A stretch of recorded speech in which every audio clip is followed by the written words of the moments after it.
자, 이번 주제에서는 민족 문화를 지켜나간 조선에 대해서 배우도록 하겠습니다.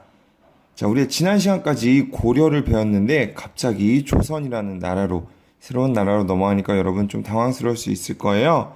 그래서 먼저 고려 말의 상황이 어땠는지를 한번 알아보고자 합니다.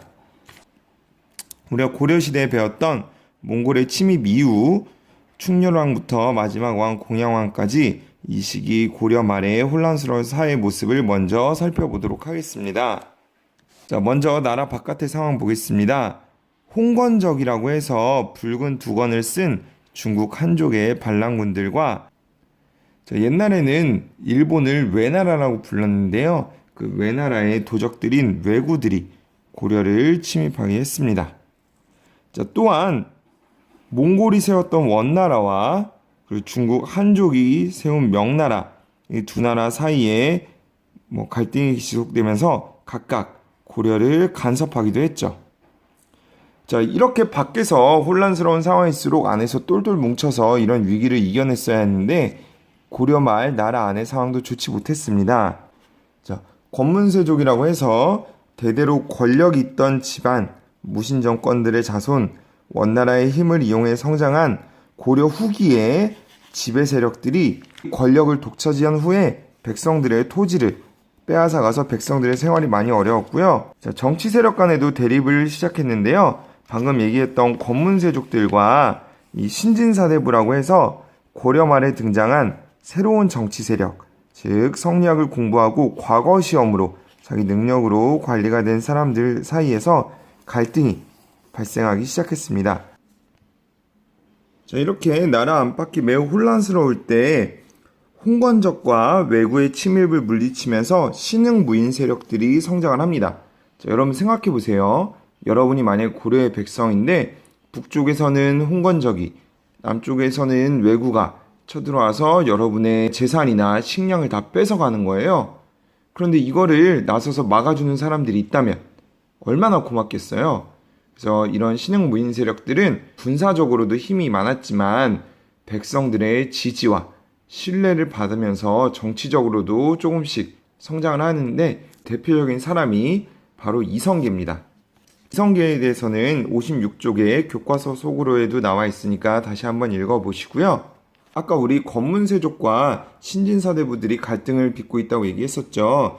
자, 이때 신진사대부들 중에 일부가 신흥무인 세력들과 손잡고 고려 사회의 문제를 해결하려고 했습니다. 중국에 새로 들어선 명나라가 고려의 북쪽 땅의 일부를 내놓으라는 무리한 요구를 해오기 시작합니다.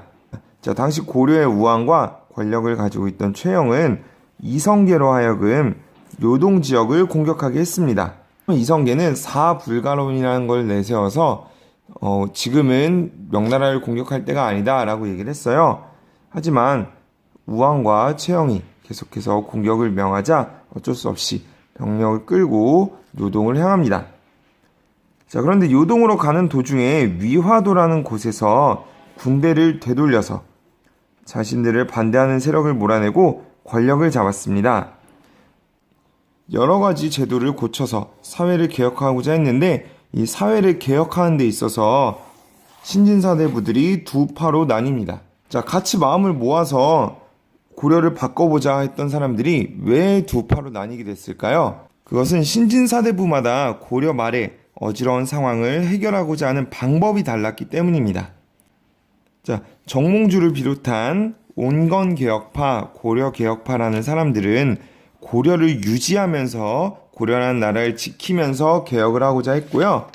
자, 정도전을 비롯한 급진개혁파, 조선개국파 사람들은 고려라는 나라는 더 이상 유지할 수가 없다. 이런 근본적인 문제를 해결하려면 이성계를 중심으로 새로운 나라를 만들어야 된다라고 주장을 했죠. 자, 이들 두 세력 간의 갈등이 깊어져 가자 이성계의 아들인 이방원이 정몽주를 죽이는 사건이 발생합니다. 이 이야기 얽혀서 하여가나 단신가 이런 이야기들도 있으니까 여러분도 좀 더 찾아보면 좋을 것 같고요. 자, 그 후로 이성계를 중심으로 한 세력이 고려를 멸망시켜서 새로운 왕조를 열었는데 이름을 조선이라고 지었습니다.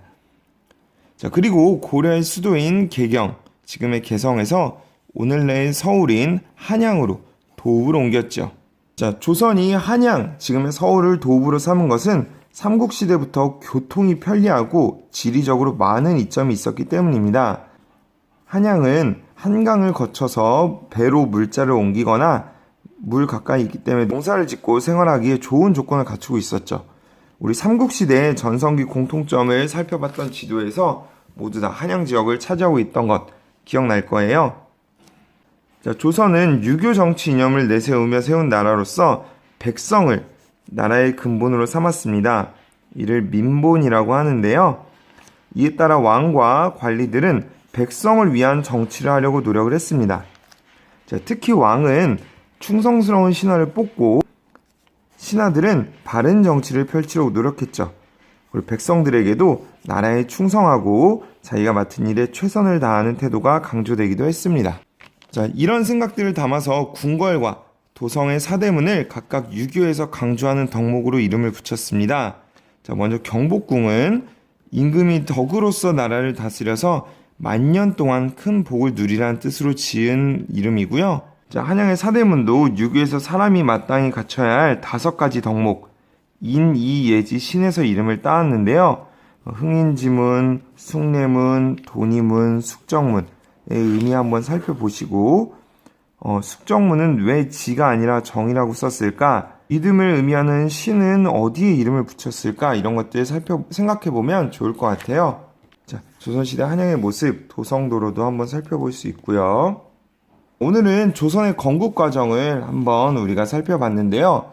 이 시기를 다룬 역사 드라마들이 굉장히 많이 있습니다. 여러분들 나중에 기회가 되면 한 번씩 보시면서 그 당시 사람들은 어떻게 생활했을까, 어떤 생각을 했을까 이런 것들을 지금 사람들이 역사적 사실을 바탕으로 상상해서 표현한 것 같이 한번 생각해 보면 좋을 것 같습니다.